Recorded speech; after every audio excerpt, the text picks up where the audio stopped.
He's bottled again. He's bottled again. Lando Norris. He's bottled again. Who doesn't love watching Lando Norris bottle there, right? What's that? What's that? Oh, is that all the tears and all the crying of the Lando fangirls? The good justified. It's so great watching them watch their favourite drivers lose the world championship like this. It's just a great sight to see, isn't it? I'm nothing against Lando Norris. I just love watching Lando Norris fangirls cry. It's the best feeling in the world. Because we're going to be talking about the United States Grand Prix. I know it's a day or so late, but other priorities were for yesterday. But we're here to talk about the US Grand Prix, which was a good weekend, especially if you're a Max Verstappen fan. In terms of the championship, but Ferrari. Not if you're a Lewis Hamilton fan, definitely not if you're a Lewis Hamilton fan or a McLaren fan. So let's talk about the United States Grand Prix. But before we talk about that, if you know around here you like F1 weekend reactions or race reviews, whatever you want to call it, then leave a like, subscribe if you do. Also, we've got Mexico this weekend, so another one coming next week. And let's talk about the United States Grand Prix. Where obviously the big talking point is, did Lando Norris have to take Verstappen off the track? Well, spoilers, he did. Has he thrown away the championship? Spoilers, he probably has. Could Ferrari win the World Championship? The constructors? Is they have a good shot? If they continue like this, they've got a good chance, especially if McLaren continue to bottle it like they did this weekend. So, and yeah, let's talk about it then. Let's talk about the McLaren bottle. But first, we'll start with sprint qualifying. Because we're in a sprint race this weekend, and as you can see, Max Verstappen took pole position for the sprint. Yeah, fantastic result in the end for him. The first time he ever went quickest in any session since Belgium, so it's been a while since Verstappen was on the front row in anything. But he's back on the front row, continue his sprint domination. George Russell, the good result as well in P2 in the Mercedes. A surprise result really in P2. Charles Leclerc, solid result in P3 for Ferrari with Lando Norris in P4. McLaren did struggle on Friday and early Saturday. Then you had Carlos Sainz, continuing his Carlos Sainz theme with P5 at every sprint qualifying, so you know where he's going to be in Brazil and Qatar. Nico Hulkenberg for Haas, round of applause for Haas. Haas were the 5th best team this weekend by far, in 6th place after being almost knocked out in SQ1. Then you had Lewis Hamilton.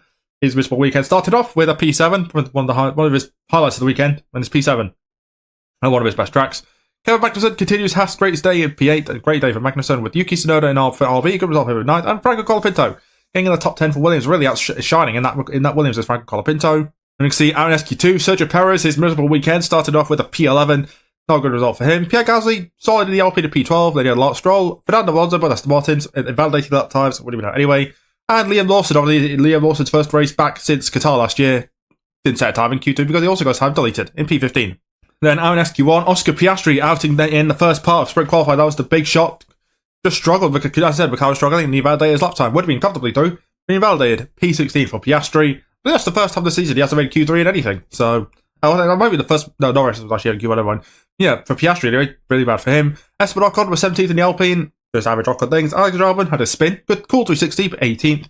And then you had your standard kick salvos of Valtteri Bottas and Zhou Guanyu, 19th and 20th. Standard, really. But yeah, nothing really to show from there. It was just your standard sprint qualifying. Now we talk about the sprint races. Like you can see, Max Verstappen won the sprint race, his first win in anything since Austria, the sprint race at Austria. So Peter Welper takes the top step in a sprint ahead of and extends his championship lead. I should say so by the way. With Carlos Sainz in second, a fantastic day for Carlos Sainz at P2. With Lando Norris, who threw away P2 on the final lap, ended at P3. Would have been third anyway, for being brutally honest. And yeah, Verstappen extending his lead by Lando Norris by 2 points. And to think about it, after this, Verstappen, between Miami and the sprint race in the United States, Verstappen had gained a point on Norris. With how good Norris has been, and how hyped up Norris and McLaren have been, and how bad Verstappen and Red Bull have been, the fact Verstappen has outscored Norris in all that time just shows that there's never been a championship fight in the first place. Let's be real. There never was, and there never will be a championship fight this year. At least for the drivers. Verstappen's got that wrapped up. Side sealed, wrapped up. Even if he DNFs, he'll still win it because Norris will bowl it. Classic. Then you had Charles Leclerc finish 4th for Ferrari, George Russell and Lewis Hamilton, the two Mercedes in P5 and P6, just where they were really. And then you had the two Haas cars of Kevin Magnussen and Nico Hulkenberg scoring points in the home race. Haas, I think for the most part, most years score points in the USA. So yeah, the Haas always have a good record at home. So yeah, double points finish for Haas in the sprint race is very impressive. And then obviously Sergio Perez and Oscar Piastri, who are out of position, end up getting a top 10, best they could do. Then you had Tsunoda, Colapinto, Stroll, Gasly, Ocon, Lawson, Albon, Alonso. Obviously the feud of the sprint was Lawson and Alonso, with Zhou Guanyu and Valtteri Bottas finishing out the race results, or the sprint results. Obviously, Valtteri Bottas, his brakes blew up on the final lap. So he ended up losing like 3 seconds, I think. So, yeah, Bottas lost to Zhou because of brake problems. So, yeah, it was a good sprint, especially at the front sprint. Mid-pack didn't really show much, mainly because it was focused on the front. Great battles between the two Ferraris of Sainz and Leclerc. And, yeah, Verstappen controlled the lead from the beginning, and George Russell bowled it for P2. Now we move on to qualifying for the United States Grand Prix, and as you can see, Lando Norris took pole in the McLaren, one of the highlights for Norris of the weekend, mainly because George Russell decided to become a third McLaren driver for the weekend, or for the day, for the session, I should say. He did the wall, and as a result, Norris was able to keep pole. It was a great lap for Norris in the first run. You can see he went like I say half a second quicker. It's, compared to Verstappen, who went 2/10. I know Verstappen balled it, but you can see the progression for everyone else is pretty much 2/10. Norris went half a second, so it's a great lap for Lando, but still a great pole nevertheless. Max Verstappen, P2, still a good result for him. Obviously, balled his turn 19. Without that, would have been on pole. Carlos Sainz, who was also on course to probably beat Norris with P2, ended up P3 in the end, but still good qualifying for him. Charles Leclerc, fourth for Ferrari, second road lockup for Ferrari, upgraded Ferrari as well, I should say. Oscar Piastri, top P5 for him, and George Russell in the Mercedes in P6 before he qualified P6, but did start the pit lane because there was too much damage. Pierre Gasly, great result for Pierre Gasly, P7 in the LP, came out of nowhere that one. Likewise, Fernando Alonso in that absolute boat of a car in the Aston Martin in P8, bringing that to a top 10. Kevin Magnussen, first Q3 appearance for him, which is kind of bad to think is his first Q3 appearance, but here we go, in P9, and Sergio Perez, P10, did say lap time because his time deleted. Would only be like P9 anyway, so it didn't really change, or P8 I think it was, but it didn't really change much for him.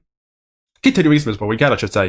You can see out Q2, Yuki Tsunoda just without the end of P11, Nico Hulkenberg, bad qualifying really for Hulkenberg considering, in 12th, Esteban Ocon, standard P13, likewise with Lance Stroll in 14th, and Liam Lawson, who I should say went third place in Q1, did third time because he's starting last because he's starting back in Miami with how far back he is on the grid in P15 at that time. Then at Q1, Alex Albon and Franco Colapinto, Williams struggled in qualifying in Q1. They just really struggled to get the lap time, 16th and 17th.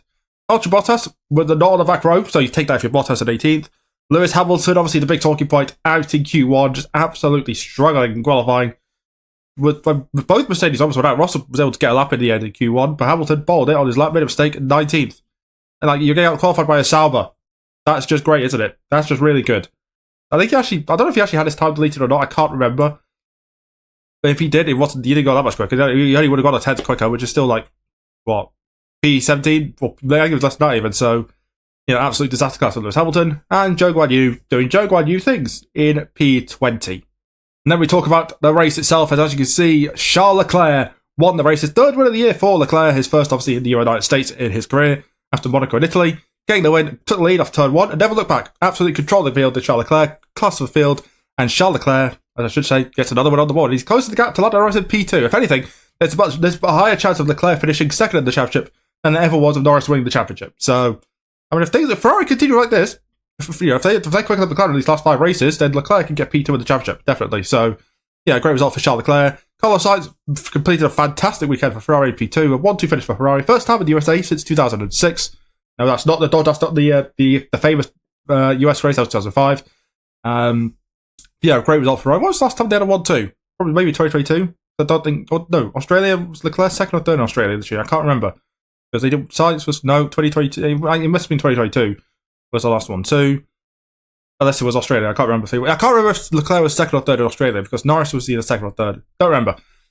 It's still a great day for him. Obviously, Max Verstappen finished third in the end in the Red Bull, obviously, and a great battle with Lando Norris in the end. It was actually a very fun battle.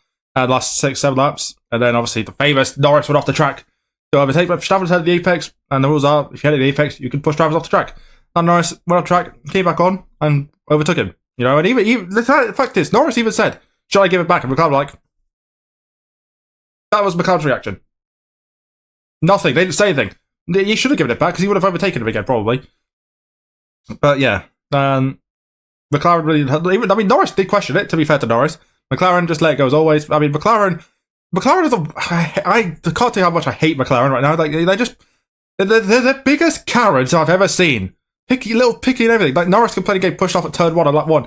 Mate, that is lap 1 on lap 1. That is turn 1 lap 1 at Kota. It's happened every year and it will always happen. If you're on the outside, good luck. You might as well start on the outside, to be honest. You're never making the corner. So he balled it again off the start. Who's surprised? He covered the inside, and then he forgot about the extra bit of the track that sticks out and just let Max go. That it was obviously going to happen.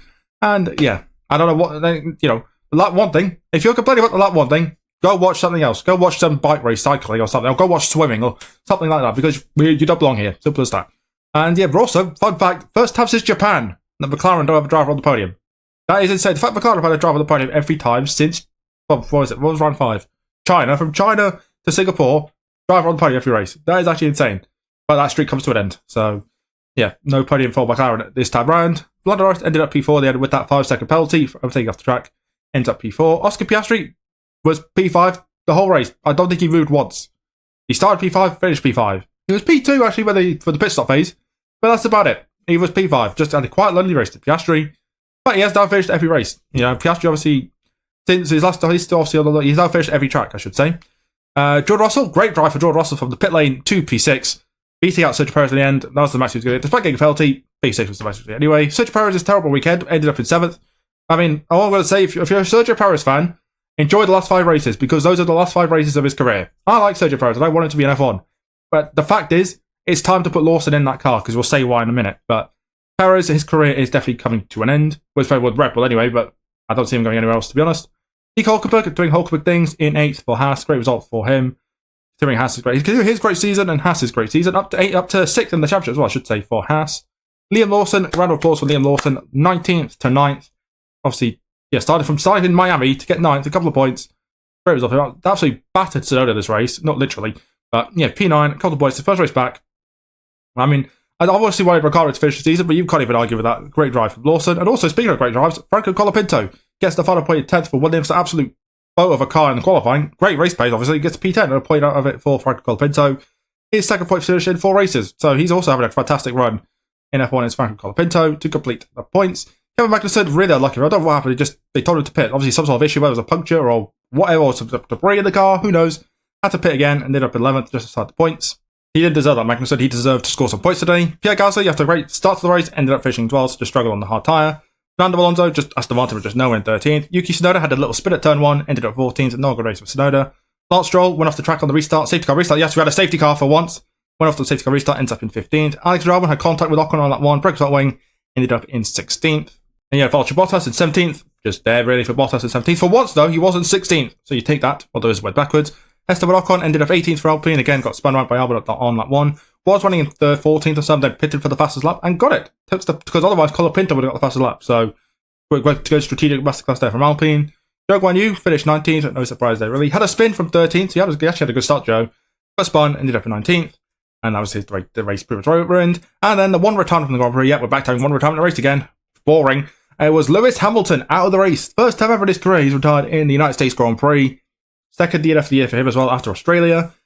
That just sums up his weekend, to be honest. Just bad. Yeah, he's just lap 2 and spun. Same place where Russell crashed. Yeah, I mean, I'm trying to think. Obviously, this is in 18 years. I think it's only the second time Hamilton has spun out in a race, which has resulted in a DNF. You know, Germany 2007 he spun out but continued. Brazil 2014 he spun and continued. The only other time I could think of, I did look this up yesterday, is Italy 2009. It was the last time Hamilton binned it on his own. It was like 2 laps to go, running P3, run slightly wide through the Lesmos, and then spun, hit the wall and on the critical lap. That was the only other time I could think of that Lewis Hamilton has retired on his own accords. So, second time in 18 years he's made a mistake. If you could call it a mistake, but yeah, it just sums up his terrible weekend, to be honest. One of his best tracks, by the way, just sums up his weekend. So yeah, that was the race. Yeah, it was a enjoyable race considering. I very much enjoyed it. So yeah. Obviously, Ferrari, could they challenge Ricciardo for the rest of the season? That's obviously going to be the question point. Verstappen's got the championship in the bag. And how many more LANDO NORRIS jobs will we see between now and the end of the season? Probably another 5. And how well will Liam Lawson do in these next 5 races? Obviously, let's go next. Sergio Perez's final home Grand Prix. Should be a lot of fun. So if you enjoyed this video, like, subscribe for that. Check out these videos here. We'll see anything else on this channel. And subscribe right there. And I'll see you next week for the next Grand Prix reactions. Till then, bye guys.